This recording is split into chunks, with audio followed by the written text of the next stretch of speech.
Un fanatique du combat vit selon un credo, toujours défier quelqu'un de plus fort. Dès l'instant où Alohan est monté sur le ring, chaque match s'est terminé par un KO de son adversaire, jusqu'au jour où il a soudainement été transmigré dans un monde de jeu d'une difficulté extrême.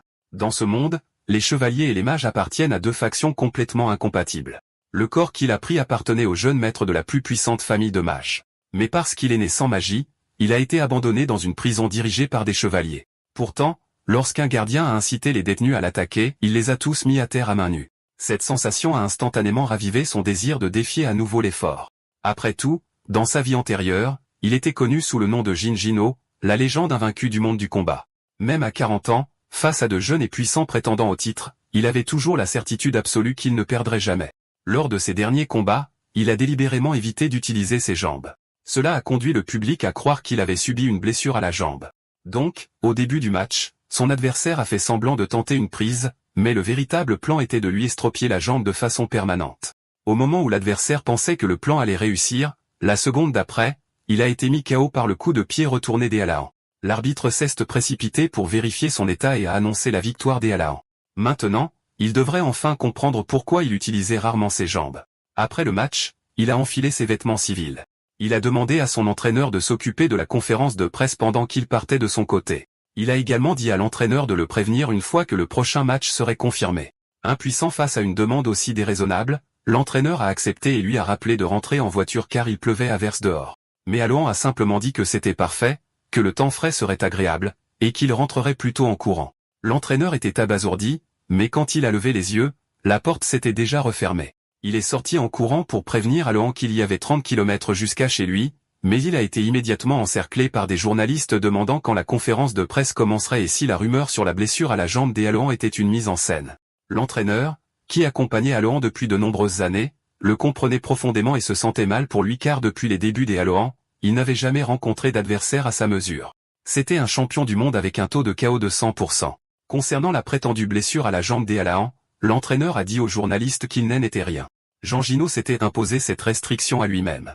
En tant que champion du monde, il gagnait naturellement une fortune et vivait au dernier étage de l'immeuble le plus cher de chaque pays. Peu de temps après, il a effectivement terminé de courir les 30 km et est rentré chez lui. Quand les portes de l'ascenseur se sont ouvertes, Ryu se tenait sur le seuil, comme d'habitude. Alohan est entré directement chez lui, complètement habitué à cette scène. Il a rapidement fini sa douche puis s'est assis devant son ordinateur. Ses yeux se sont illuminés en fixant l'écran car le jeu qu'il regardait était The Last Savior. Il était en ligne depuis 10 ans, un jeu d'une grande difficulté que même les joueurs de chaque pays avaient abandonné.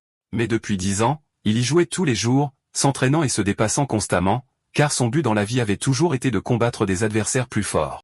Pourtant, en réalité, cet objectif s'était estompé depuis longtemps. Mais ici, il pouvait à nouveau ressentir le frisson d'être un challenger. Alors qu'il pensait ne pas pouvoir terminer le niveau aujourd'hui non plus, il a vu la barre de PV du boss final tomber à presque 0. À ce rythme, il était sur le point de gagner, mais il ne voulait pas vraiment que le jeu se termine si vite. Dans son cœur, il encourageait silencieusement le roi démon. Chaque mouvement du roi démon était facilement paré par lui. Il ne comprenait pas pourquoi les mouvements du boss étaient si monotones aujourd'hui. Chacune de ses attaques touchait sa cible sans effort. Même s'il n'arrêtait pas de crier « Allez !» à l'écran, ses mains ne cessaient d'effectuer des manœuvres spectaculaires. Finalement, Alohan a profité d'une ouverture du roi démon et a commencé à charger son attaque ultime. Son cuit a jailli, prenant la forme d'un lion bleu. La seconde suivante, il a porté le coup de grâce. Avec un carillon, le système l'a informé que le défi était réussi. À cet instant, il est devenu un champion dans 2 mondes. Après avoir quitté le jeu, il a fermé les yeux et a réfléchi en silence. Soudain, il a frappé l'écran avec la souris car il ne savait plus qui il pourrait combattre ensuite. Était-il censé défier un ours brun? À ce moment-là, un éclair doré a illuminé le ciel. Il s'est rapidement tourné pour voir ce qui se passait. L'éclair doré semblait avoir des yeux et fonçait droit sur lui. Quand il a rouvert les yeux, la pluie tombait à verse du ciel. Les environs étaient bruyants, et il n'avait aucune idée de pourquoi il était dehors. À cet instant, quelqu'un lui a tapoté l'épaule et a dit « Numéro 218, ce n'est pas le moment de rêvasser. Dépêche-toi et sors d'ici. Je n'arrête pas de t'appeler. Qu'est-ce que tu fais ?» Il ne comprenait pas qui était cette personne et où il se trouvait exactement. Puis il a remarqué le numéro 172 imprimé sur la chemise d'un homme. Non loin de là, un groupe de personnes portant le même uniforme courait vers une grande porte, et l'emblème sur le drapeau du mur lui semblait étrangement familier. Le numéro 172 continuait de le secouer en disant « Ressaisis-toi. Tu veux être enfermé ici pour toujours? C'est peut-être notre dernière chance aujourd'hui. C'était la dernière chance de s'échapper de cet endroit dégoûtant appelé Keloin. Au moment où Alohan a entendu le mot Keloin, ses yeux se sont écarquillés. Même si le numéro 172 le traînait par le col, il était toujours perdu dans ses pensées. Il se demandait s'il rêvait, mais tout semblait bien trop réel, ce n'était certainement pas un rêve. Se pourrait-il qu'il soit réellement entré dans le jeu auquel il jouait? Et en tant que prisonnier, qui plus est? Alors qu'il était tiré en avant par le numéro 172, quelque chose lui est soudain venu à l'esprit. Il s'est arrêté net et a dit à l'homme d'attendre. Il a demandé s'il ne trouvait pas ça étrange. Si c'était vraiment Keloin, la sécurité ne serait jamais aussi laxiste. Le numéro 172 a expliqué que c'était parce que le gardien Clark n'était pas là. Il était sorti précipitamment plus tôt, donc c'était leur chance. Mais Alohan l'a attrapé par le col et l'a tiré dans la direction opposée, ignorant ses cris de panique. Si ce que le numéro 172 disait était vrai, Alohan pouvait comprendre le plan. Mais son instinct de champion du monde lui disait qu'il ne devait absolument pas franchir cette porte. Puisque le numéro 172 avait essayé de l'emmener avec lui au lieu de s'enfuir seul, Alohan a décidé qu'il pouvait aussi bien lui sauver la vie en retour, même s'il ne savait pas quel lien cet homme avait avec le propriétaire originel du corps. À cet instant, la porte s'est enfin ouverte. Les prisonniers, comme s'ils voyaient la liberté, ont chargé désespérément en avant, mais soudain un bras a volé dans les airs. L'homme en tête s'est effondré sur les genoux, agrippant son membre coupé, et devant lui se tenait le gardien Clark en personne. Avec un regard méprisant, le gardien a ordonné à ses hommes de tuer tous ces insectes immondes. Les soldats derrière le gardien ont lancé leur attaque instantanément. Le massacre de tous les prisonniers qui avaient tenté de s'échapper a commencé. Le numéro 172 ne comprenait toujours pas pourquoi le gardien était là, mais Alohan lui a dit que c'était un piège et lui a ordonné de se taire et de courir. Après un long moment, le massacre a finalement pris fin. Le gardien a ordonné aux prisonniers restants de se rassembler. Grâce à son intuition de champion, Alohan et le numéro 172 ont tous deux survécu par pure chance. Le numéro 172 n'a pas pu s'empêcher de baisser la tête, fixant les cadavres au sol. Une vague de nausée lui est montée à la gorge. Il s'est finalement penché et a vomi. À ce moment-là, un garde s'est approché de lui. Le garde lui a donné un grand coup de pied et a dit « Je ne t'avais pas dit de ne pas bouger ?» À en juger par la situation, il n'épargnerait même pas les enfants. Avec cette atmosphère, un autre massacre pouvait éclater à tout moment. Si cela arrivait, Alohan devrait se battre aussi. Puis le gardien s'est tenu devant Alohan et a dit qu'il avait de la chance. Il a ajouté que non, que Alohan n'avait probablement même pas eu le courage de s'enfuir. Après tout, les mages étaient des lâches et les combattre était déshonorant. Se penchant près de lui, il a continué, « Tu regretteras de ne pas être mort aujourd'hui, Alan. » Sur ce, le gardien s'est retourné et s'est éloigné. Alan a baissé la tête et a vu son reflet dans la flaque, donc son nom était Alan. Une semaine est passée rapidement dans la prison. Il n'y avait qu'une seule tâche ici, empiler des tours de pierre. C'était un travail insensé destiné uniquement à tourmenter les prisonniers. Pendant ce temps, il a aussi commencé à comprendre le corps qu'il habitait désormais. Premièrement, le corps était extrêmement faible, âgé d'environ 15 ans, et soulever ne serait-ce qu'une de ces pierres le laissait essouffler. Deuxièmement, quand il a secrètement essayé d'utiliser la magie la nuit, il n'a obtenu aucun résultat. Cela le déconcertait grandement. En tant qu'héritier de la plus puissante famille de mages, comment Alohan pouvait-il être incapable d'utiliser la magie? À cet instant, Alohan a enfin compris pourquoi il avait été jeté dans cet endroit. Bien sûr, la famille Alohan avait plus qu'assez de pouvoir pour faire quelque chose comme ça. Puis un garde lui a ordonné de déplacer la tour de pierre de l'autre côté. Le garde était assis non loin derrière lui, supervisant son travail. Mais honnêtement, combien de temps cela était-il censé continuer? L'heure du dîner est arrivée peu après. Depuis qu'il était arrivé ici, il entraînait son corps tous les jours, pourtant la nourriture était toujours aussi misérable. Le numéro 172 s'est approché avec un plateau et a demandé si Alohan ne mangeait pas de pain encore aujourd'hui. Alohan lui a tendu son pain. Le pain était des glucides de mauvaise qualité, alors il n'en mangeait presque jamais. Le numéro 172 l'a dévoré immédiatement. Tous les autres prisonniers évitaient Alohan, mais ce gamin était différent. Le symbole de la plus puissante famille de mages, Alohan, était sa paire d'yeux rouges. La rumeur disait que ses yeux étaient maudits pour avoir tué trop de gens, et que quiconque croisait ce regard mourrait peu après. Alohan et le numéro 172 avaient à peu près le même âge et étaient même compagnons de cellule. Bien qu'il ait perdu les souvenirs originaux, il sentait qu'il avait été proche. Mais comment un garçon si jeune pouvait-il se retrouver dans la prison de Keloin? À ce moment-là, le numéro 172 l'a averti d'être plus prudent ces derniers temps. Quand Al a demandé pourquoi, le numéro 172 a expliqué que parce qu'il travaillait trop sérieusement, la charge de travail de tout le monde avait augmenté, et les autres prisonniers lui en voulaient maintenant. Il a ajouté que Alohan devrait surtout se méfier du numéro 589, un combattant notoire de l'arène qui a été emprisonné pour avoir tué quelqu'un à l'extérieur. En entendant cela, Alohan a demandé « Alors tu restes avec moi. Ça ne te mettra pas en danger ?» Le numéro 172 a répondu « Eh bien, on se connaît depuis un moment. Je ne peux pas faire comme si nous étions des étrangers. C'est alors que Alohan a dit quelque chose d'étrange. Il s'est levé et a dit à voix basse, « D'accord, mais tu risques de me gêner. Va ailleurs pour l'instant. » Des palourds se sont approchés, remplis d'hostilité. Il s'est retourné et a dit au numéro 172, « On dirait que ce qui t'inquiétait est en train d'arriver. » Le visage du numéro 172 a soudainement pâli. Il avait clairement vu le numéro du chef. Un groupe de sbires se tenait derrière lui, arborant une expression féroce. 589 a dit, « Eh, Alohan, j'ai entendu dire que la charge de travail de tout le monde a augmenté à cause de toi. » Alors que Alohan répondait avec dédain, disant qu'il considérait ça seulement comme de l'exercice. Un point énorme a volé droit sur lui. L'instant d'après, il a été projeté au sol par ce dernier. Le numéro 172 s'est figé de terreur et a demandé s'il allait bien. À cet instant, Alohan a soudainement attrapé le col du numéro 589. Le numéro 589 ne s'attendait manifestement pas à ce qu'il ait encore la force de riposter.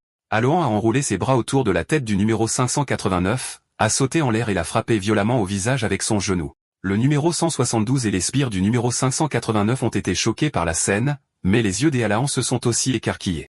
Son choc venait de la prise de conscience que son attaque n'avait eu absolument aucun effet sur lui. Il n'a pas pu s'empêcher de se plaindre de l'inutilité de ce corps. Le numéro 589 l'a attrapé par le col et l'a soulevé dans les airs, puis l'a violemment projeté au sol. Tout le monde pensait que Alohan allait mourir ce jour-là, mais soudain, une voix a résonné dans son esprit.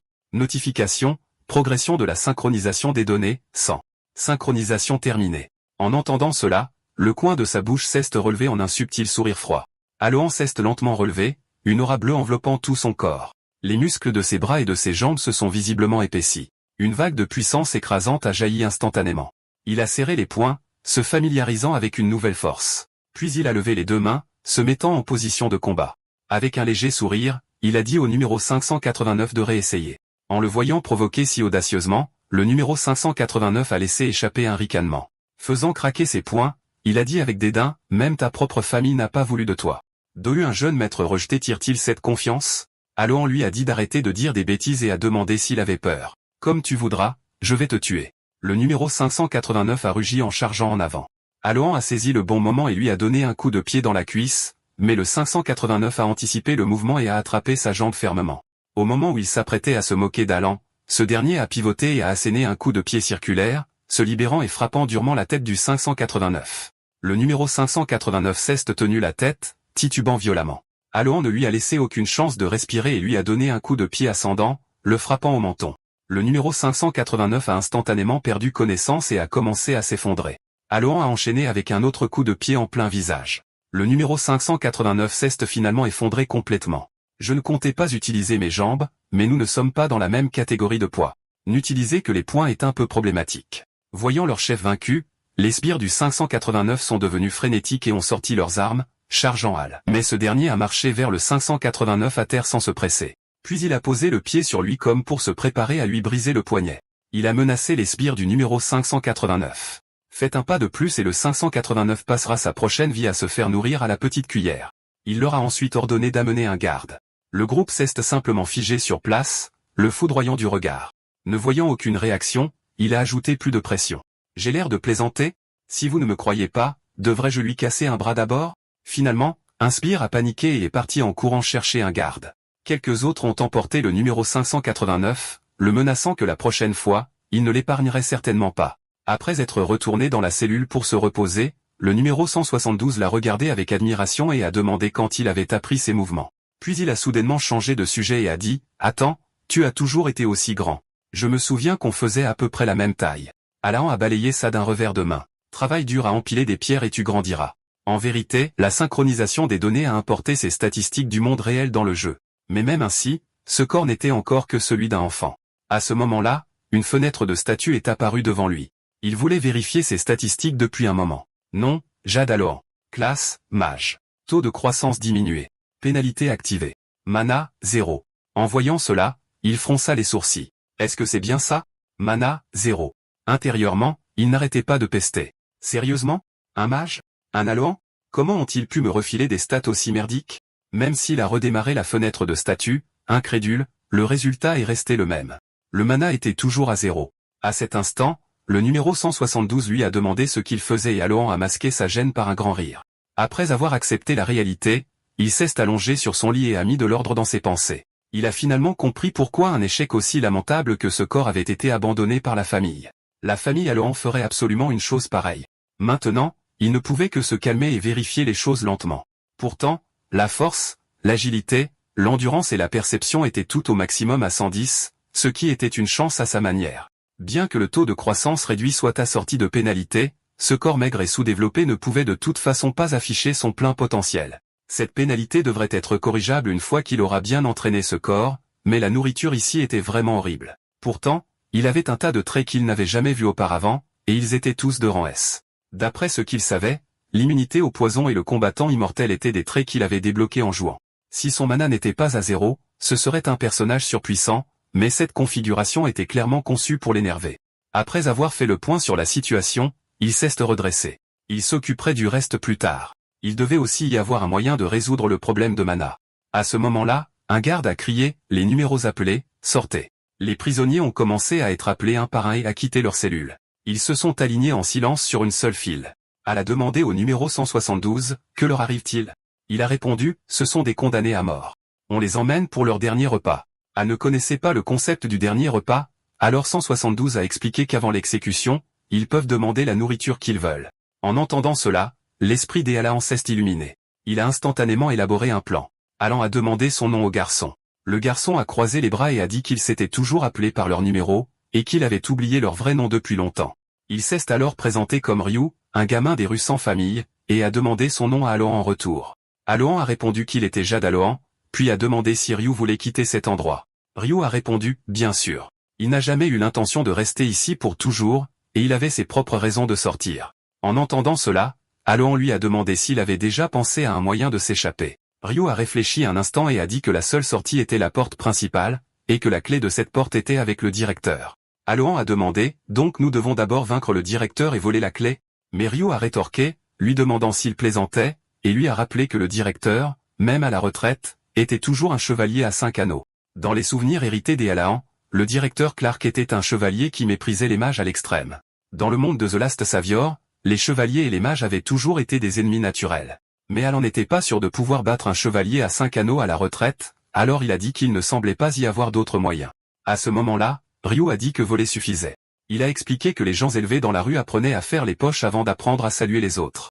Cependant, le directeur était toujours accompagné de gardes, ce qui rendait difficile de trouver une ouverture. En entendant cela, les lèvres des Alohan se sont courbées en un léger sourire. Il avait déjà une idée de la façon dont il pourrait s'échapper. Le lendemain matin, pendant le rassemblement, le garde a annoncé que le quota de travail augmenterait à nouveau à partir d'aujourd'hui. Les prisonniers se sont immédiatement plaints, mais le garde a froidement demandé s'il avait l'intention de désobéir aux ordres du directeur. Un prisonnier était sur le point de protester davantage quand une lame tranchante a touché sa gorge. Le garde a dit qu'il ne faisait que transmettre les ordres, et que si quelqu'un avait des plaintes, il pouvait aller parler au directeur lui-même. Le prisonnier a tremblé et a demandé si ce n'était pas trop et quelle en était la raison. Les yeux du garde se sont légèrement déplacés. Puis il a dit, « Vous ne savez toujours pas à qui c'est la faute ?» Les prisonniers savaient exactement de qui il parlait et se sont tous tournés pour fixer Alohan. À ce moment-là, le garde a laissé échapper une légère toux.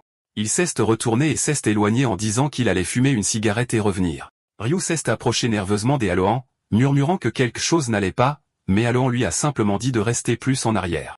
Alohan pensa en lui-même. Le directeur ne pouvait probablement pas agir ouvertement, alors il a provoqué une émeute, espérant que les autres détenus le tueraient. L'incident a peut-être aussi été arrangé par lui. Un chevalier honorable utilisant des tactiques aussi immondes. Et maintenant, même le garde était du côté des détenus. Cette situation ne pouvait plus être gérée comme hier. Ryu ne pouvait qu'espérer qu'il n'arriverait rien à Alohan. Les détenus semblaient être parvenus à un consensus et ont commencé à se rapprocher de lui. Alohan est resté détendu et a même dit, « Je comprends votre point de vue, mais c'est vraiment inévitable. » Ces paroles les ont complètement enragés. Ils ont brandi leurs poings et ont chargé sur lui comme une vague déferlante. L'instant d'après, Alohan a sauté en l'air et a asséné un violent coup de genou au détenu de devant. L'homme a été projeté en arrière, ralentissant la charge des autres, mais les détenus restants l'ont immédiatement encerclé. Alohan a levé les poings et a souri. « Parfait. J'avais bien besoin de me défouler un peu.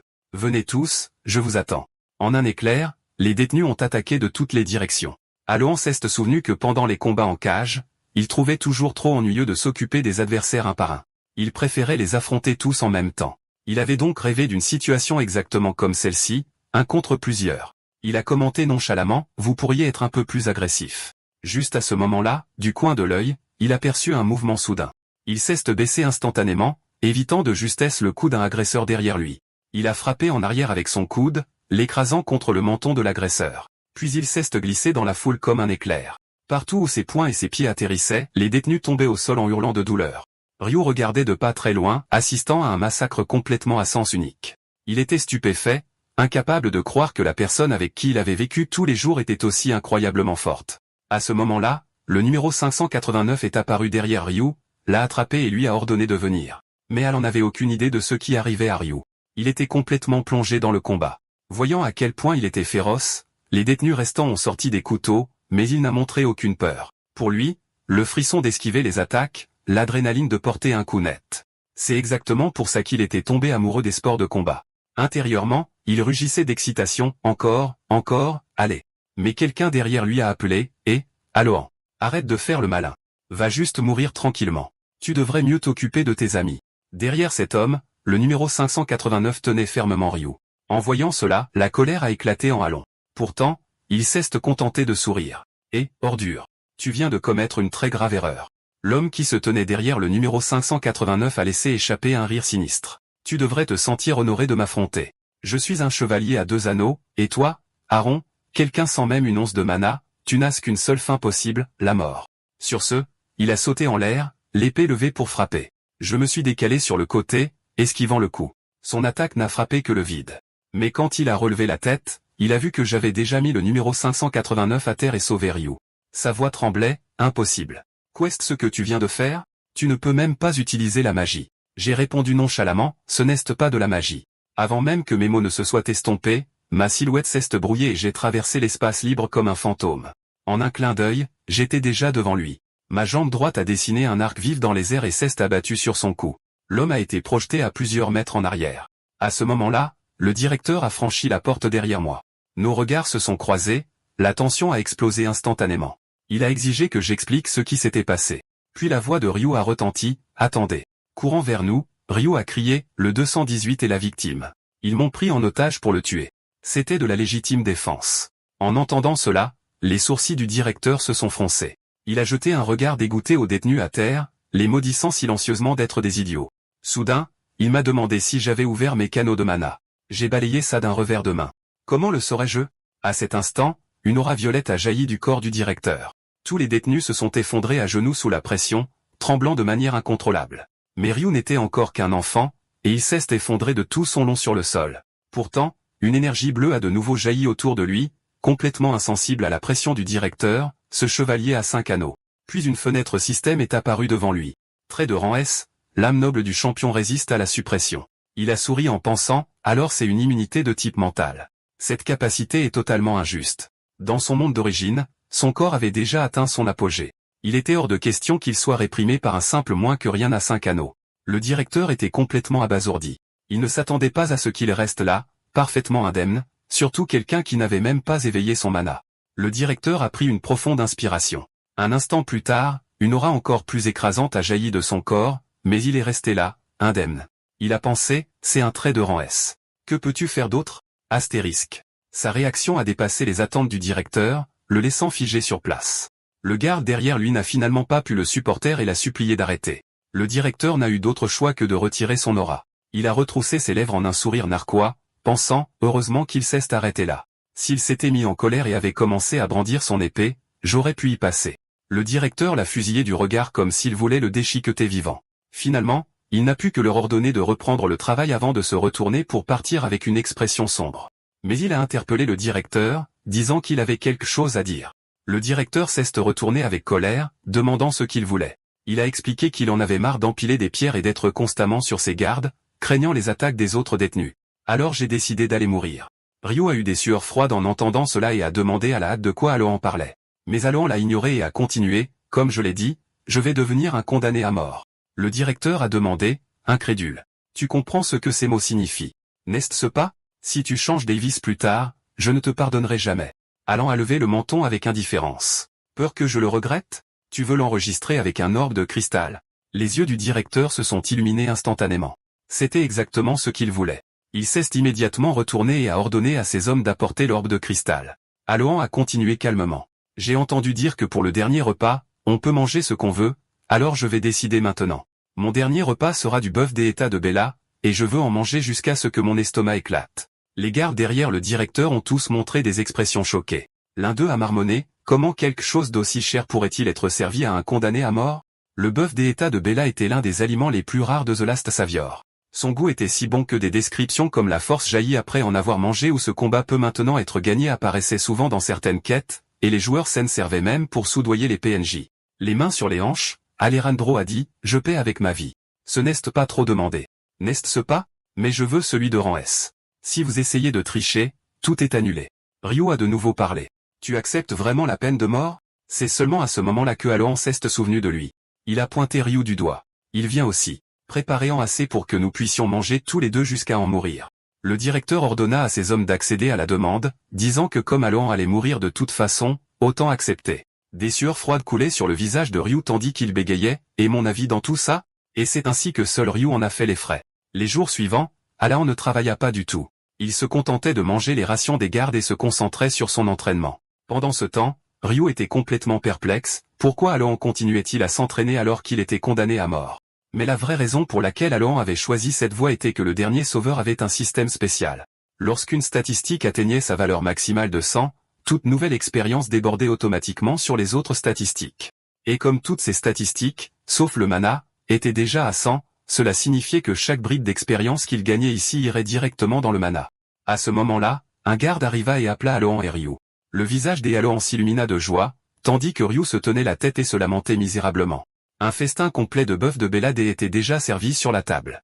Les steaks grésillants brillaient d'un éclat irrésistible. Ryu dévorait la nourriture, les larmes coulant sur son visage. C'est si bon. Je n'ai jamais rien mangé d'aussi délicieux de ma vie. Alohan lui rappela de ne pas oublier grâce à qui c'était possible. Mais pour Alohan, les effets spéciaux du bœuf comptaient bien plus que son goût. À cet instant, des notifications système apparurent à plusieurs reprises, l'informant qu'une partie de sa pénalité était réduite. Il pouvait le sentir clairement. L'expérience qui avait été bloquée pendant des jours affluait maintenant d'un seul coup. Le premier objectif est atteint. Prochaine étape. Pendant ce temps, un garde rapporta au directeur que le dernier repas avait commencé, et le directeur ordonna que personne ne soit autorisé à s'approcher d'eux. Après avoir parlé, le directeur plongea dans une profonde réflexion, incapable de comprendre ce qui s'était passé. Ce jour-là, son expression ne semblait pas être celle de quelqu'un qui endurait quelque chose. C'était plutôt comme s'il ne pouvait absolument pas être réprimé. Même s'il était à la retraite, le directeur était toujours un chevalier de 5 anneaux, et il refusait de croire qu'un jeune mage au mana non éveillé puisse résister à son aura. Il jeta un coup d'œil au bracelet à son poignet et jura qu'il rendrait à Alohan l'humiliation au décuple. Peu de temps après, Alohan et Ryu avaient complètement terminé toute l'assiette de bœuf de l'État de Bella. Ryu rota et dit, « Maintenant je peux mourir sans regret. » Alohan gloussa. « C'est justement maintenant que tu ne peux pas mourir. » Il serra les poings. Après avoir mangé à sa faim, il sentit une énergie débordante. J'ai vraiment envie de tester cette force tout de suite. À ce moment-là, la porte s'ouvrit brusquement. Ils tournèrent tous les deux la tête en même temps. C'était le directeur. Alohan dit, « Quoi? On a déjà tout mangé. » Le directeur s'avança vers eux pas à pas. Numéro 2, 18 O, Alohan. Alohan sourit d'un air narquois, « Qu'est-ce ce qui ne va pas? En colère parce qu'on ne t'aime à pas garder ?» Le directeur le foudroya du regard. À ses yeux, Alohan n'était qu'un gamin qui se reposait sur sa lignée pour agir avec arrogance. Il tendit la main et attrapa l'épaule d'Alohan, puis il parla froidement. « Je vais m'assurer que ton visage agaçant souffre. » Il ciblait Alohan non seulement parce qu'il était un mage, mais parce qu'il était un Alohan. La lignée Alohan comptait parmi les plus puissantes familles de mages, et le directeur voulait des informations classifiées de sa part. Si elles étaient assez précieuses, elles pourraient le libérer de cette prison isolée. Alain remarqua enfin que quelque chose n'allait pas. Le directeur portait un outil magique. La seconde suivante, Clark déchaîna à nouveau son aura, faisant pression sur lui. Plein de confiance, il dit, « Voyons comment tu gères ça cette fois », pour découvrir Alohan en souriant calmement, imperturbable. Ryu tituba vers le directeur, mais celui-ci l'envoya au sol d'une seule gifle. Ayant trop mangé, Ryu s'effondra et se mit à vomir. Il dit au directeur que s'arrêter maintenant serait suffisant, mais le directeur refusa d'abandonner et leva son autre main. Il appuya ses deux mains sur les épaules d'Alohan, augmentant la pression. Alohan perdit finalement patience face à ce harcèlement constant, et écarta la main du directeur d'un geste sec. « Je t'ai déjà dit d'arrêter. Si tu veux me tuer, alors exécute la sentence de mort correctement. Arrête de faire l'idiot comme ça. » Le directeur se figea, incapable de comprendre comment, même avec un outil magique, il ne pouvait toujours pas maîtriser Alohan qui n'avait même pas éveillé son mana. Il commença à soupçonner que Alohan pourrait être au moins un anneau au-dessus de lui, mais il ne pouvait l'accepter, insistant sur le fait que cette force devait provenir de la lignée des Alaan. Après tout, atteindre les 5 anneaux était quelque chose pour lequel il s'était entraîné toute sa vie. Pourtant, il ne parvenait toujours pas à forcer ce jeune mage à s'agenouiller. Puis Alaan demanda nonchalamment, « As-tu fini avec tes tours de passe-passe » Le directeur baissa la tête et réfléchit en silence. Finalement, il se tourna pour partir et l'avertit, « Ton exécution est demain matin. Même un Alaan ne peut défier les lois de Sa Majesté, l'Empereur. Profite bien de ta dernière nuit. » Plus tard, le directeur Clark était assis, écrivant tout ce qui s'était passé dans son carnet. Bien qu'il ne puisse pas entièrement comprendre le phénomène, il pensait que cela pourrait être une information précieuse pour les chevaliers en service. Soudain, une vague d'épuisement le frappa. Il avait poussé son mana à la limite et utilisé un outil magique, laissant son corps complètement vidé. Il s'effondra et s'endormit sur le champ. La scène revint à la cellule d'Alaan et Ryu. Ryu ouvrit enfin les yeux. Après avoir subi de plein fouet l'assaut d'un directeur renforcé par un outil magique, son jeune corps ne pouvait tout simplement pas supporter. Alaan lui demanda comment il se sentait. Ryu dit qu'il avait encore la nausée, comme s'il pouvait vomir à tout moment. Alejandro loua son travail. Ryu sourit fièrement en sortant la clé qu'il avait volée de la manche du directeur. Alejandro lui dit qu'il avait bien travaillé. Après tout, pour une personne ordinaire, faire quelque chose d'aussi dangereux demandait du courage. Ce gamin était un vrai homme. Ryo se redressa en disant qu'il n'avait réussi à voler la clé que parce que l'attention du directeur était entièrement sur lui. Puis Ryo demanda avec inquiétude s'il allait bien. Il répondit, « Ouais, je vais bien. » Ryo changea soudainement de sujet, disant qu'il était étrange et qu'il devait cacher quelque chose qu'il ignorait. Il dit à Ryo d'aller déplacer plus de pierres. Après cela, il regarda droit devant lui. À cet instant, sa force, son agilité et son endurance avaient chacune augmenté de 10 points. C'était un résultat stupéfiant. Comme le disait la rumeur, la viande n'était pas seulement délicieuse, mais aussi très nutritive. Et comme il avait continué à s'entraîner, il pouvait clairement sentir l'amélioration qualitative de son corps après avoir mangé le bœuf de l'état de Belle. Effacer rapidement toutes les pénalités serait encore difficile. Malgré tout, il prit sa décision et dit à Ryo, « On part ce soir. Dès que tu seras remis, nous partirons. » Ryo demanda s'il ne devrait pas s'échapper immédiatement, car le directeur pourrait s'en rendre compte bientôt. Il lui dit avec confiance de ne pas s'inquiéter. Le directeur était certainement endormi à présent. Ryo demanda comment il le savait. Il expliqua que c'était parce que ce bracelet que le directeur utilise augmente le mana instantanément, mais il accumule une fatigue massive. C'est un artefact de pacotille. Il est probablement déjà évanoui quelque part. Le directeur a même apporté lui-même la clé de la salle à manger, et a utilisé de manière inattendue un appareil magique. Grâce à cela, son plan s'est déroulé encore plus facilement. Il dit qu'il était presque temps de partir. Ryo hésitait encore, mais il lui dit que Ryo pouvait rester s'il avait peur. Ryo trembla et dit, « Tu es ma bouée de sauvetage. » « Bien sûr, je viens avec toi. » Ryo demanda alors, « On n'a pas la clé de cette pièce. Qu'est-ce ce qu'on fait ?» Il fit signe à Ryo de reculer, puis il ouvrit la porte de la cellule d'un seul coup de pied. Ryo fut choqué par sa force et demanda, « Es-tu vraiment un mage ?» Soudain, 2 gardes à proximité furent attirés par le bruit et exigèrent de savoir ce qu'il faisait. Il ricana en disant, « Quoi d'autre ? Évidemment, on s'échappe. » Puis lui et Ryo s'enfuirent en courant. Ryo lui rappela de regarder devant. Un groupe de gardes se tenait à la porte principale. Il fonça en avant en criant par-dessus son épaule, « Ne t'arrête pas, continue de courir. » Un garde se précipita le premier, l'épée levée. Au moment où ils se croisèrent, le garde abattit son épée. Il tourna facilement son corps pour l'esquiver, puis il attrapa le visage du garde d'une main et le projeta au loin avec force. Le garde s'écrasa sur le groupe devant, les ralentissant tous. Le garde de tête se figea, stupéfait. Son visage était rempli de rage et d'incrédulité, mais il était déjà juste devant lui, la paume levée. Il le frappa droit à la gorge.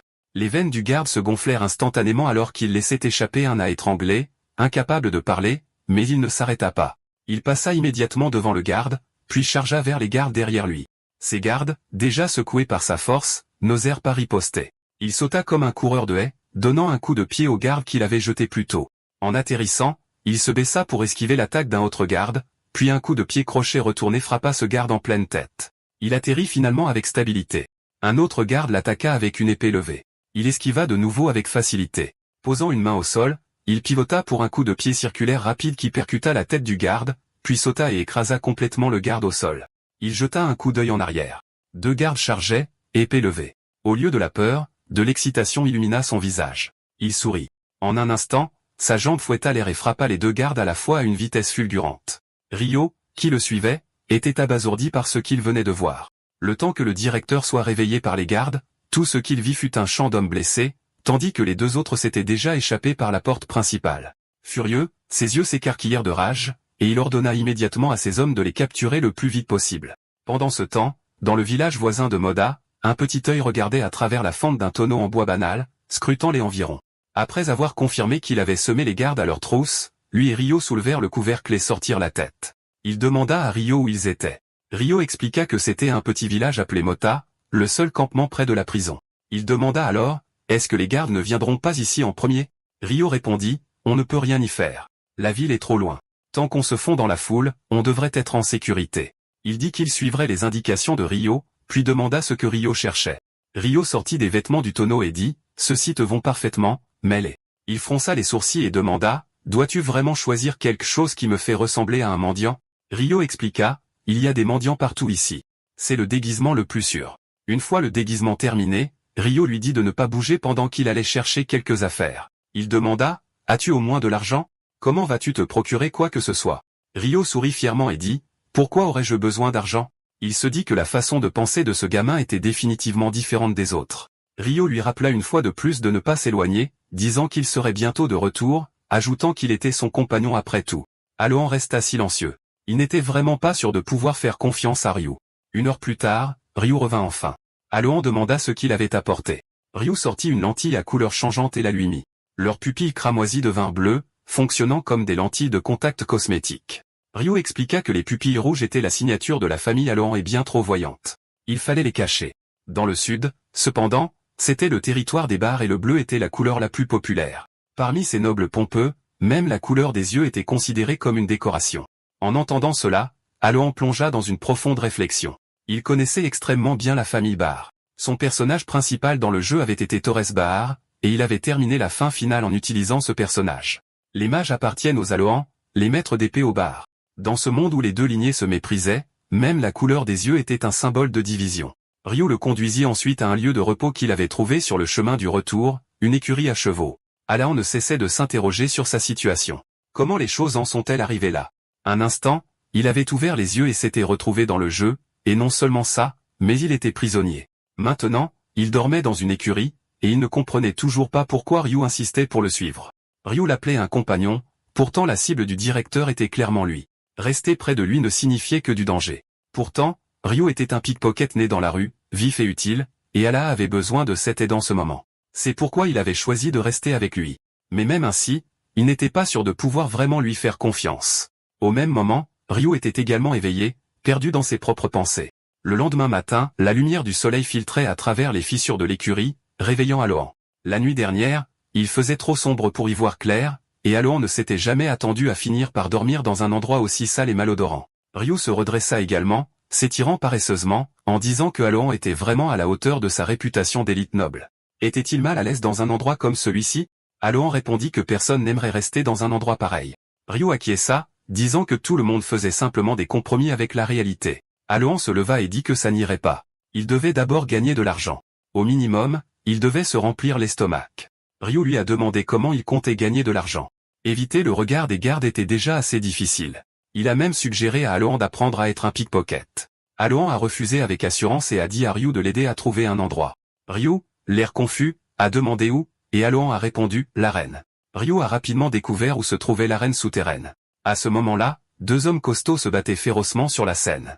La foule en bas rugissait sauvagement, les acclamant. Ryu était si effrayé par la scène que des sueurs froides coulaient dans son dos. Il a demandé si Alohan s'était trompé d'endroit. Alohan a fermement répondu que non. C'était exactement le bon endroit. Le combattant à la peau sombre a mordu le muscle trapèze de l'homme aux cheveux longs, mais ce dernier a riposté avec un coup de poing brutal. L'homme à la peau sombre s'est rapidement ajusté et a chargé à nouveau, pour être frappé à la taille par un autre coup de poing puissant. Alohan avait d'abord pensé que cet endroit n'aurait que des bagarreurs de rue quelconques, mais le niveau était en fait plutôt bon. Ryu, de son côté, ne voulait que partir le plus vite possible. L'homme aux cheveux longs a lancé une autre attaque. Un coup de poing direct s'est abattu sur le visage du combattant à la peau sombre.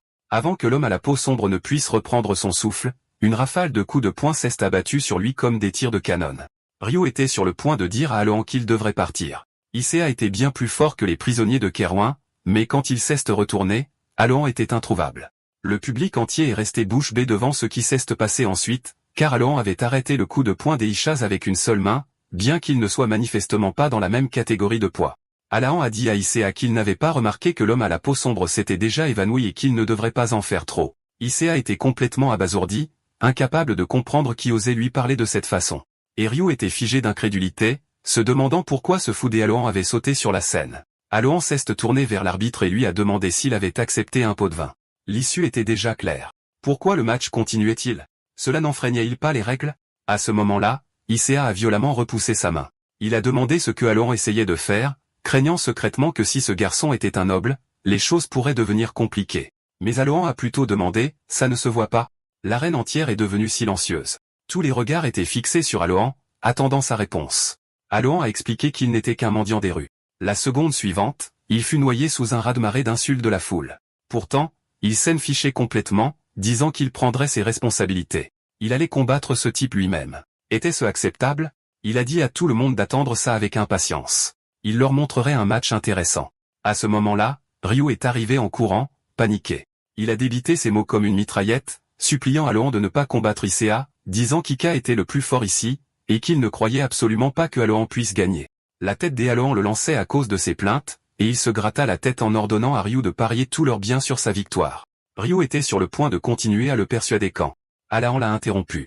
Ryu, après ça, on achètera du bœuf jusqu'à en éclater. Le match commença bientôt, mais pas un seul spectateur ne soutenait Alohan. Issei a conclu aussi intérieurement que ce mendiant était fou allié, mais il sentit soudain quelque chose de différent. Le garçon, bien qu'âgé d'environ 15 ans seulement, avait des yeux qui ne montraient aucune trace d'immaturité. Sa respiration était inhabituellement calme et régulière.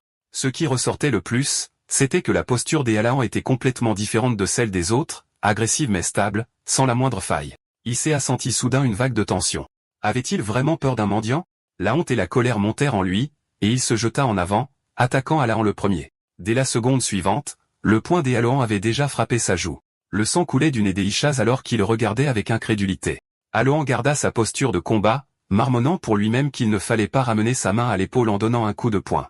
Un coup de poing doit être lancé depuis une position de garde, visant directement l'adversaire, en prenant le chemin le plus court et le plus rapide, léger, net et direct. Puis enchaîner rapidement, en ajoutant occasionnellement une frappe plus lourde avec le poids du corps. Issei fut projeté en arrière, traversant la scène en volant.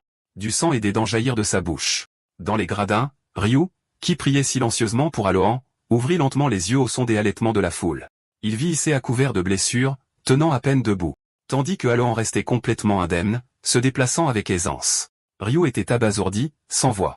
Il n'avait jamais imaginé que Alohan pourrait vraiment vaincre Issei. À présent, la vision des Ishas commençait à se brouiller. Tout devant lui devenait flou. Il n'avait jamais imaginé une seule fois qu'il perdrait contre un gamin.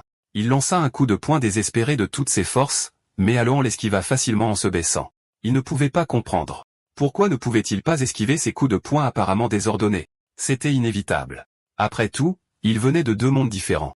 Finalement, Alohan lui asséna un coup de poing en pleine poitrine. Issei fut projeté en l'air une fois de plus. Cette fois, il ne se relèverait jamais. Alohan a regardé l'arbitre et lui a demandé ce qu'il attendait. Voulait-il que Alohan ignore aussi les règles? Le regard de l'arbitre dériva vers le bord de l'arène, comme s'il attendait un signal. Après l'avoir reçu, il a levé la main des Alohan et a déclaré sa victoire. Mais Alohan ne ressentit aucune joie à gagner. Il ne s'était même pas échauffé. S'il avait su, il se serait un peu plus retenu. Après avoir quitté la scène, lui et Ryu sont allés au bureau des finances de l'arène pour récupérer le prix, mais ont constaté que le montant était incorrect. Il a directement demandé à l'employé s'il supposait que les jeunes ne savaient pas faire des calculs de base. L'employé a rapidement agité les mains, insistant sur le fait qu'il leur avait donné le montant total. Mais Alohan sentait toujours que quelque chose n'allait pas. Il était impossible que ce soit si peu. Ryu, à côté de lui, évitait son regard, manifestement coupable. Quand Alohan lui a demandé combien il avait parié, il ne s'attendait pas à la réponse. Ryu n'avait pas tout parié. Ryu a expliqué qu'il n'aimait pas les jeux d'argent et qu'il devait économiser pour le dîner. Alors qu'ils se disputaient, une femme les a interrompus, accompagnée de deux grands gardes du corps. Elle a dit d'un air coquet qu'elle voulait seulement parler à Alohan. Alohan l'a reconnue. C'était celle que l'arbitre n'arrêtait pas de regarder, alors il a demandé qui elle était. Réalisant qu'il ne la connaissait pas, elle a supposé que c'était sa première fois ici et s'est présentée comme Elena, l'administratrice de cette arène. Juste au moment où elle s'apprêtait à demander à nouveau s'il pouvait parler, Alohan et Ryu sont partis sans hésitation. Ryu semblait connaître la femme et a jeté un coup d'œil en arrière. À ce moment-là, ces deux gardes du corps ont bloqué le chemin des Alohan. Alohan a demandé, complètement imperturbable, s'il voulait aussi finir comme le type de tout à l'heure. Il pourrait les clouer au lit pendant des jours. Pourtant, ils n'ont pas bougé d'un pouce. Ils étaient clairement loyaux envers la femme. Elena a alors parlé derrière lui, disant que l'Ika que Alohan a vaincu aujourd'hui était un champion qu'elle avait repéré dans la métropole. Donc il devrait déjà savoir pourquoi elle voulait lui parler. Elle lui a dit qu'elle le laissait partir pour aujourd'hui, mais qu'il se reverrait certainement.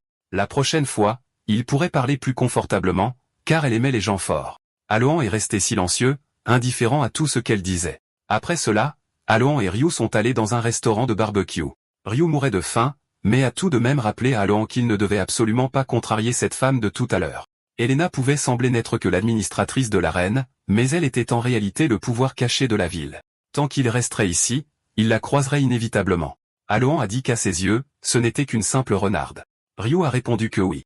C'était son surnom, la vieille renarde. Alohan réfléchit un instant. Il semblait clair qu'elle l'avait approché avec l'intention de l'utiliser.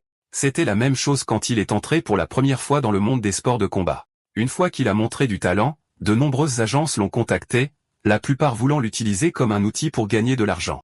Il est même tombé sur quelques arnaques. Après tout, à l'époque, il n'était qu'un garçon de la campagne plein de rêves. Il a eu de la chance de rencontrer son agent actuel, celui qui a fait de lui un champion. Grâce à lui, Alohan n'était plus un enfant dont les autres pouvaient facilement profiter. C'était un champion qui avait mené d'innombrables batailles pour atteindre le sommet. Vieille renarde, alors on verra qui est le plus expérimenté. À ce moment-là, le serveur a apporté une seule portion de bœuf des États de Bella. Ryu était sur le point de se jeter dessus, mais Alohan l'arrêta. Il a dit que c'était du faux. La couleur et le persillage étaient complètement différents, mais Ryu ne voyait pas la différence. Alohan a expliqué qu'en y réfléchissant bien, c'était étrange. Le directeur avait mis une semaine entière à l'obtenir. Si une ville voisine en avait, ça n'aurait pas pris autant de temps. Et le bœuf des États de Bella était extrêmement rare. Il était impossible qu'il puisse en servir à autant de clients. Cela ressemblait plus à du bœuf wagyu de première qualité, juste un grade en dessous, mais l'écart de qualité était énorme, tout comme le prix. Mais l'estomac de Ryu gargouillait déjà bruyamment, et il a soutenu que la nourriture restait de la nourriture une fois dans l'estomac.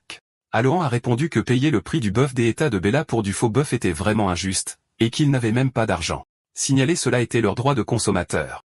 Après avoir dit cela, Alohan a fait signe au serveur. Le serveur, l'air agacé, a dit qu'il les trouvait irritants depuis le début. Pouvaient-ils finir de manger et partir? Ils n'ont commandé qu'une seule portion de viande et osent prendre de la place. Alohan dit froidement que la viande était fausse. Ils avaient commandé une portion de bœuf des États de Bella et le restaurant devait apporter le vrai. Il se dit que vendre de la contrefaçon était déjà exaspérant, et leur attitude ne faisait qu'empirer les choses. Mais le serveur a répondu en lui demandant s'il savait où il était. Cet endroit ne suivait aucune règle de la rue. Alohan ne voulait plus discuter et lui a dit d'appeler le patron. Le serveur a alors grondé, le traitant de sale mendiant et lui demandant s'il avait mangé du fiel de léopard pour oser parler ainsi. Alohan a ricané et a demandé s'il voulait voir ce qu'un mendiant qui a mangé du fiel de léopard pouvait faire s'il faisait une scène ici. D'autres clients ont tourné leur attention vers eux, chuchotant entre eux. Le serveur n'eut d'autre choix que de leur dire de le suivre. Bientôt, Alohan et Ryu furent emmenés dans le bureau du propriétaire. Celui en face était un homme d'âge moyen bedonnant, clairement le propriétaire. Plusieurs voyous armés de couteaux se tenaient à ses côtés. Le propriétaire a demandé s'il était les deux mendiants impolis. Alohan a répondu que l'impoli, c'était le propriétaire. Il leur a vendu de la fausse viande. Le propriétaire a éclaté de rire en disant que le jeune homme avait du cran, mais qu'il devrait apprendre à lire l'ambiance. Tout en parlant, il les a pointés du doigt à plusieurs reprises, ordonnant apparemment à ses hommes d'attaquer. Alohan a levé le poing et a ri, disant qu'il n'avait aucune idée de ce que signifiait lire l'ambiance, mais qu'il semblait que ceux qui étaient confus étaient eux. S'ils se battaient vraiment, il a demandé qui, selon eux, mourrait. Les voyous ont supposé qu'ils bluffaient et l'ont chargé avec leurs épées, mais Alceste facilement occupé d'eux tous sans aucun effort. Bientôt, le dernier voyou fut également mis à terre. Le propriétaire, qui était calme au début, était maintenant trempé de sueur froide. Il ne croyait pas ses yeux. Ryu a fièrement dit que c'était bien fait pour eux et a demandé s'ils savaient qui était Alohan, celui qui avait vaincu Icea. Le propriétaire avait entendu une rumeur plus tôt selon laquelle Icea avait perdu contre un mendiant, mais il en avait ri. Maintenant, il réalisait que c'était vrai et demanda nerveusement ce qu'il voulait. Alohan répondit calmement qu'il pouvait enfin avoir une conversation convenable. Il voulait seulement la compensation qu'il méritait. Il a dit qu'il était une personne raisonnable en levant 2 doigts. La compensation avait 2 conditions. Premièrement, il lui rendrait son argent. Deuxièmement, à partir de maintenant, chaque fois qu'il mangerait du bœuf ici, le propriétaire paierait, et au prix du domaine de Bella. Le propriétaire fut abasourdi par les exigences des Alahan, se demandant comment quelqu'un pouvait agir comme un bandit, mais il n'eut d'autre choix que d'accepter. Plus tard cette nuit-là, ils avaient gagné pas mal d'argent, alors ils ont décidé de séjourner dans une meilleure auberge. Ryu tomba sur le lit moelleux. Il agita les bras avec enthousiasme, disant que c'était la première fois qu'il s'allongeait sur un lit aussi doux. Puis il se tourna vers Alohan et dit « Jade, Tu as été incroyable tout à l'heure. Ce truc de droit du consommateur va vraiment bien à un noble. Alohan s'allongea aussi et expliqua, si le mot venait à se répandre, son restaurant est fini. Pour quelqu'un qui n'a aucune carte en main, la table des négociations est un véritable enfer. Ryu a ri, disant que c'était la première fois qu'il voyait le visage de quelqu'un devenir aussi rouge. Il n'arrêtait pas de remercier Alohan qui lui a simplement dit de dormir. Après un long moment, la pièce devint complètement silencieuse. Ryu ouvrit lentement les yeux. Il s'est assis et a chuchoté pour demander si Alohan dormait. N'entendant aucune réponse, il a confirmé que Alohan dormait bien. Il est sorti du lit sur la pointe des pieds et a mis ses vêtements en silence. Puis il s'est lentement approché de la porte, prêt à partir. À ce moment-là, Alohan a ouvert les yeux, mais il ne s'est pas levé pour le suivre. Quelques jours plus tard, à midi, Ryu, fraîchement réveillé, a dit qu'il avait faim et a demandé quand ils allaient manger. Mais Alohan ne s'était pas du tout reposé depuis son réveil. Il s'était entraîné sans interruption. Ryu a demandé si les mages détestaient généralement transpirer. S'entraînait-il juste parce qu'il n'avait pas de magie? Alohan a répondu, ouais, quelque chose comme ça. Après avoir parlé, il regarda droit devant lui et invoqua le système, pensant que même en vérifiant son statut plusieurs fois par jour, rien ne changeait.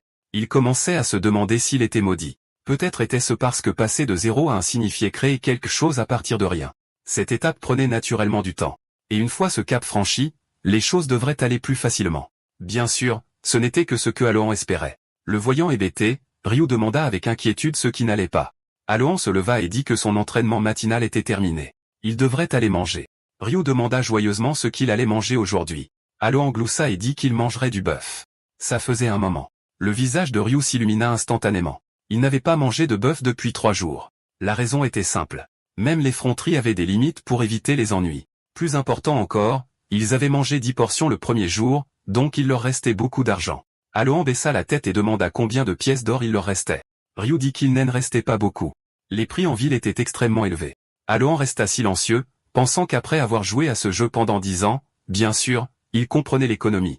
Dépenser 50 pièces d'or en quelques jours, c'était pratiquement les jeter par les fenêtres. Ce gamin semblait penser que parce qu'il était né noble, il ne devait rien connaître de la vraie vie. Bien que Alohan ne sache pas ce que Ryu cachait, il ne montrait aucun signe de trahison. Alors, faire semblant de ne rien remarquer était la meilleure chose à faire. Peu après, un subordonné poussa la porte du bureau du propriétaire du restaurant en disant que les deux étaient arrivés. Le propriétaire, Chang Fu, était un homme dont la fierté dépassait de loin sa tolérance. Il ne pouvait supporter d'être humilié par un gamin. Son expression devint vicieuse alors qu'il demandait si tout avait été préparé comme il l'avait ordonné. Quand Alohan et Ryu arrivèrent dans la salle privée, la table était déjà remplie de plats de bœuf. Même les serveurs les traitaient poliment.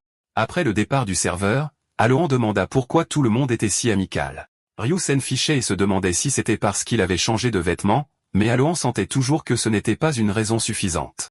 Alohan réfléchit un instant. Il n'avait vu personne ressemblant à un assassin en entrant, et l'intérieur du restaurant ne semblait pas différent d'avant. Il n'arrivait pas à comprendre ce qu'il préparait.